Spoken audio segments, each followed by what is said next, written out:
या फरीद साहब हमारे साथ ही रहिएगा। तज्जियाकार जैगम खान साहब ने भी हमें ज्वाइन किया है। जैगम साहब, आप किस तरह देखते हैं इस फैसले को? मुस्तकबिल का सियासी मंजरनामा क्या देख रहे हैं आप इस फैसला आने के बाद?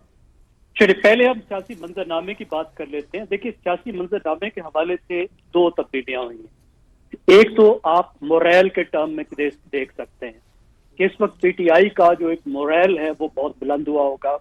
एक तरह से उनको एक मॉरल विक्ट्री मिली है और उनका जो लीगल केस था वो कामयाब हुआ। तो ये नैरेटिव की टर्म में, मोरल की टर्म में आप इसको देख सकते हैं।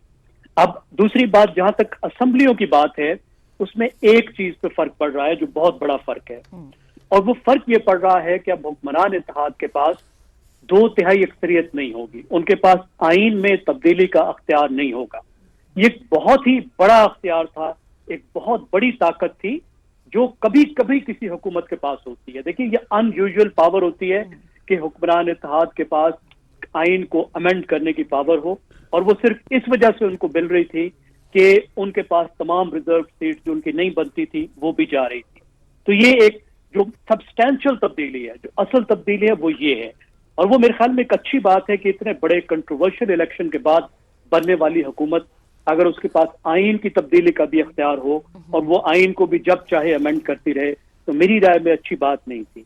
जो पीटीआई की जहां तक सीट्स की बात है, जाहिर है उनको सीट्स तो बड़ी सब्सटैंशियल मिलेंगी, यानी सिर्फ कौमी असम्बली में भी उनकी 23 सीटें बढ़ जाएंगी और 86 से 86 से वो तकरीबन 109 सीटें हो जाएंगी। तो 23 सीटें तो बहुत होती हैं, लेकिन इसकी वजह से वो कोई हुकूमत नहीं बदल सकती। हुकूमत पाकिस्तान में सिर्फ उस वक्त बदलेगी जब पाकिस्तान पीपल्स पार्टी और पीएमएलएन इनके इत्तेहाद में कोई दरार आई। सही, यानी जैगम साहब, हम ये कह सकते हैं कि हुक्मरान इत्तेहाद का एक ड्रॉबैक बनता जा रहा है कि अब उसके पास इस तरह की कोई वो नहीं होगी ऑप्शन के आइन में अमेंडमेंट कर सके। साथ रहेगा अशतर औसाफ साहब, हमें ज्वाइन कर चुके हैं, माहिर कानून है आप, साबिक अटॉर्नी जनरल रह चुके हैं। अशतर साहब, बेहद शुक्रिया वक्त देने के लिए। अशतर साहब, कहिएगा, ये जो फैसला आया है इसके अंदर अभी हम बात भी कर रहे थे कि एक चीज़ जो कि कानूनी पेचीदगी पैदा कर सकती है वो ये कि पहले माजी में कभी हमने ऐसा नहीं देखा, हमेशा पहले लिस्टें जमा होती हैं इलेक्शन से पहले। ये मखसूस जो फैसला, ये महफूज फैसला जो आया है, ये क्या रियायत हम सिर्फ पीटीआई के लिए देख रहे हैं या आगे अब हम देखेंगे कि इस तरह की चीज़ें होती हुई हमें नजर आएंगी, आइन में कोई तब्दीली हो सकती है इस हवाले से? आइन में ही तब्दीली होनी चाहिए थी और इस अवाम को आइनी तब्दीली के जरिए और कानून की तब्दीली के जरिए करना चाहिए था। ये मामला पार्लियामेंट का है और ये पार्लियामेंट ही को जाना चाहिए था। मेरे तो ख्याल में सुप्रीम कोर्ट, मेरे जहन में जो आती थी बात वो ये थी कि सुप्रीम कोर्ट कहेगी कि ये पार्लियामेंट इसके ऊपर कानून साजी करे और इसकी दुरुस्तगी करे ताकि ये अवाम अभी का खत्म हो और आइंदा आने वाले दिनों में ना आ सके। अब ये जो नज़ीर बन गई है, ये नज़ीर जो है ये सिर्फ एक स्टॉप गैप अरेंजमेंट मुझे नजर आ रहा है। पार्लियामेंट को लाजमी तौर पे इस पर काम करना होगा, लेकिन ये स्टॉप गैप अरेंजमेंट कुछ अजीब लग रहा है मुझे। कैसे? इसमें आपने बिल्कुल सही कहा कि कानून का मंशा जो है वो पूरा नहीं हुआ, आइन का मंशा जो है वो पूरा नहीं हुआ, और सुन्नी इत्तेहाद ही गई थी ना सुप्रीम कोर्ट में, और सारे मामला जो है वो उधर पेशावर हाई कोर्ट में। तो सुन्नी इत्तेहाद क्लेम कर रही थी ये सीटें, है ना? ऐसे ही है ना? जी जी जी, बिल्कुल। मैं गलत तो नहीं कह रहा? नहीं नहीं। तो उनको तो नहीं मिली जी, और दे दी तहरीक इंसाफ को, जिसने ना क्लेम की, हाँ, ना लिस्टें जमा कराई, ना उनके कोई ऐसे कैंडिडेट थे। तो ये बिल्कुल उनको एक रियायत की सूरत मिल गई है जो अनप्रेसिडेंटेड है। ठीक, तो अब आपका तज्जिया क्या कहता है अशतर औसाफ साहब के जो हुक्मरान इत्तेहाद है वो रिव्यू पिटिशन में जा सकता है इस फैसले के अगेंस्ट? मेरे ख्याल है पॉलिटिकल पार्टीज जितनी भी जिनको इससे जिक पहुंचेगी तो वो जरूर इसके अंदर अपना रिव्यू दायर करेंगी और ये मामला यहाँ खत्म नहीं होगा। दूसरी बात ये है कि क्या इससे कोई अक्सरियत के ऊपर फर्क पड़ेगा?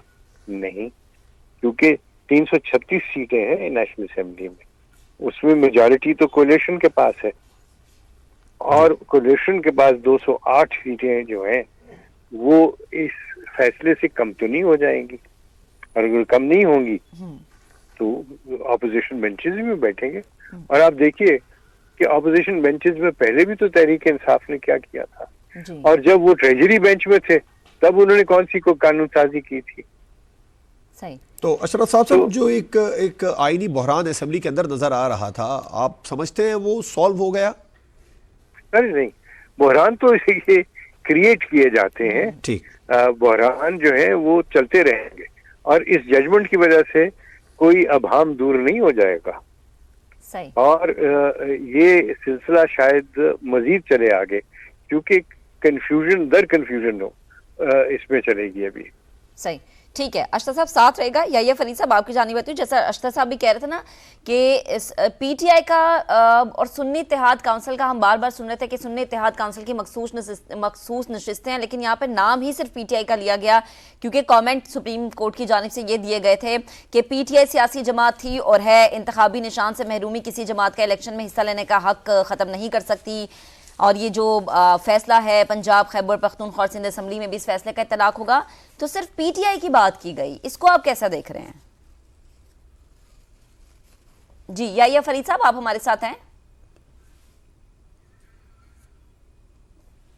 ठीक है, या फरीद साहब से दोबारा से राबता करेंगे। तो हमारा पैनल हमारे साथ मौजूद है और इस वक्त जो है वो हम अपने नाज़रीन को बता भी रहे हैं कि ये बड़ा फैसला था जिसका सबको इंतजार था और बज़ाहिर ये जो फैसला है ये पीटीआई के हक में दिया गया है। एक तरह से सुप्रीम कोर्ट ने मखसूस नशिस्तों के केस का फैसला सुनाया। इलेक्शन कमीशन ने 80 उम्मीदवारों का डेटा जमा कराया। सुप्रीम कोर्ट की जानिब से रिमार्क्स दिए गए हैं, जिन 39 उम्मीदवारों की वाबस्तगी पीटीआई से दिखाई गई वो पीटीआई के ही कामयाब उम्मीदवार हैं। बाकी 41 उम्मीदवार भी 14 दिन में सर्टिफिकेट दे सकते हैं, वो इसी जमात के उम्मीदवार थे। सुप्रीम कोर्ट की जानिब से रिमार्क्स दिए गए हैं, मखसूस नशिस्तें पीटीआई का हक है। अक्सरियती फैसले में ऐसे रिमार्क्स दिए गए हैं। खुद को पीटीआई का उम्मीदवार जाहिर करने वालों को आजाद करार देना दुरुस्त नहीं है। जस्टिस याहिया अफरीदी ने ऐसे रिमार्क्स दिए। इन अरकान को किसी और जमात का रुकन भी करार नहीं दिया जा सकता। जस्टिस याहिया अफरीदी ने ये रिमार्क्स दिए हैं। उनका इख्तलाफी नोट था, इख्तलाफ था इस फैसले से, आपको पढ़ के सुना रहे हैं हम। जस्टिस याहिया अफरीदी और जस्टिस अमीनुद्दीन ने अलग अलग नोट पढ़े।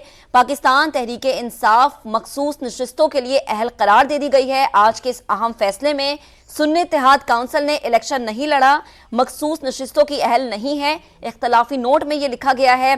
चीफ जस्टिस ने जस्टिस जमाल मंदुखेल का इख्तलाफी नोट पढ़कर सुनाया। चीफ जस्टिस ने जस्टिस जमाल मंदुखेल के लिखे ऑर्डर से इत्तफाक किया है।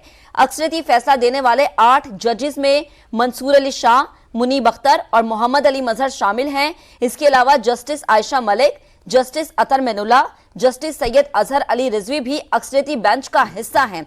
जस्टिस शाहिद वहीद और जस्टिस इरफान सादत खान भी अक्सरियती फैसला देने वाले जजेस में शामिल हैं। अमानुल्लाह कुदरानी माहिर